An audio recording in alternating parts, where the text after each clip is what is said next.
عنہ عملہ، تو آدمی کی موت ہو جاتی ہے تو آدمی کا عمل اس سے ڈسکنیکٹ ہو جاتا، ختم ہو جاتا ہے، یعنی مرنے کے بعد اب آدمی کوئی عمل نہیں کر سکتا کیونکہ وہ مر گیا۔ اس کا وہی عمل اب کام آئے گا جو اس نے زندہ رہ کر کے کیا ہے۔ اذا مات الانسان انقطع عنہ عملہ الا من ثلاث، لیکن تین کام ایسے ہیں کہ اگر آدمی اپنی زندگی میں وہ تینوں کام کرتا ہے تو اللہ مرنے کے بعد بھی اس کا ثواب اس کو عطا فرماتا ہے۔ وہ تین کام کیا ہے وہ سننے کی ضرورت ہے، زیادہ لمبی بات نہیں ہوگی، یہ تین بات سمجھا کر کوشش کروں گا اپنی بات ختم ہو۔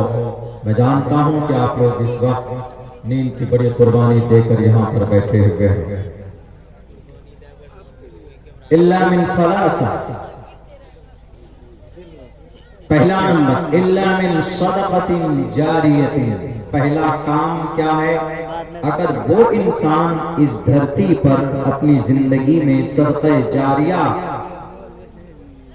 کچھ نیک کام کر کے جاتا، کچھ صدقہ جاریہ کر کے جاتا ہے۔ صدقہ جاریہ کیا ہے؟ صدقہ جاریہ کسی کی مدد آپ نے کر دی۔ پہلے زمانے میں نل نہیں ہوتا تھا پانی نکالنے کے لیے، تو کہیں پر کنواں آدمی کھدوا دیتا تھا تو لوگ کنویں سے پانی لیتے تھے۔ آج کہیں کہیں آپ دیکھیں گے، اپنے بہار میں تو نہیں ہے، دوسرے اسٹیٹ میں دوسرے صوبوں میں ایسا ہے کہ گرمی کے زمانے میں آدمی فریج لگا دیتا ہے راستے کے کنارے تاکہ ٹھنڈا پانی ملے مسافر کو، یا کہیں پر راستہ نہیں ہے چلنے کے لیے تو آدمی راستہ بنا دیتا ہے،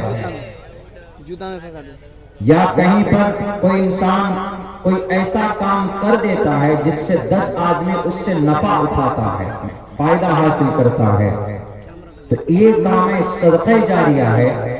تو اگر آدمی کوئی ایسا کام کر کے اس دنیا سے گیا کہ جس سے دوسروں کو فائدہ پہنچتا ہے تو وہ آدمی وہ کام کر کے چلا گیا مر کر اس دنیا سے، لیکن جب تک وہ کام وہ چیز زمین پر زندہ رہے گی اس مرنے والے کو اس کا ثواب ملتا رہے گا۔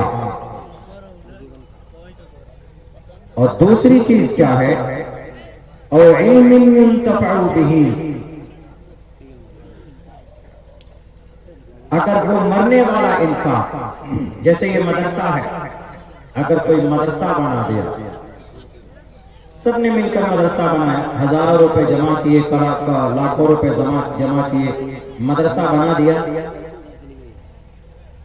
مدرسہ بنانے والا 10-15 آدمی ہوتا ہے شروع میں، کوئی زمین دیتا ہے، کوئی پیسہ دیتا ہے، کوئی گھر بناتا ہے، کوئی مسجد بنا دیتا ہے، کوئی پنکھے لگوا دیتا ہے، کوئی چھت ڈال دیتا ہے، کوئی 10,000 روپے سے تعاون کرتا ہے، کوئی 20,000 روپے سے تعاون کرتا ہے۔ تو اور علم ينتفع به، یا ایسا علم کا کام کر کے جاتا ہے کہ جس سے آنے والے لوگ فائدہ اٹھاتے ہیں۔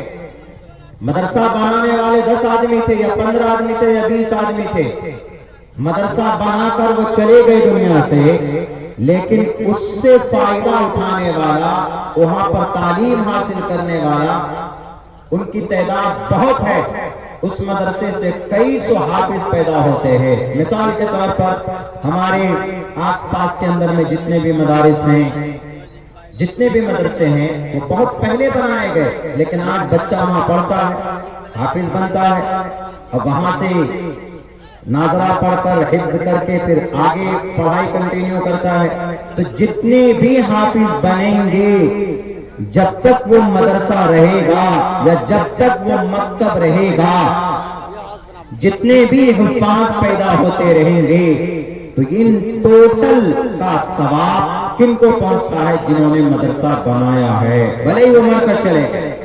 اور علم ينتفع به، ایک تو یہ ہے اور دوسرا یہ ہے کہ اگر کوئی کسی نے کوئی کتاب لکھ دی، کوئی حدیث کی کتاب لکھ دیا، کسی نے مسئلے کی کتاب لکھ دیا، یہ علماء کی لوگ زیادہ کر سکتے ہیں اس کو. کسی نے کچھ اچھا لکھ کر چلے گئے، وہ لکھنے والا چلا گیا لیکن اس کی کتاب لوگ پڑھتے ہیں، اس پر عمل کرتے ہیں، تو لکھنے والا لکھ کر چلا گیا لیکن اللہ تبارک و تعالیٰ اس کو ثواب دیتا رہے گا. اور صدقۃ جاریۃ او علم ينتفع به، اور ان مدرسوں کا باقی رہنا نہایت ضروری ہے.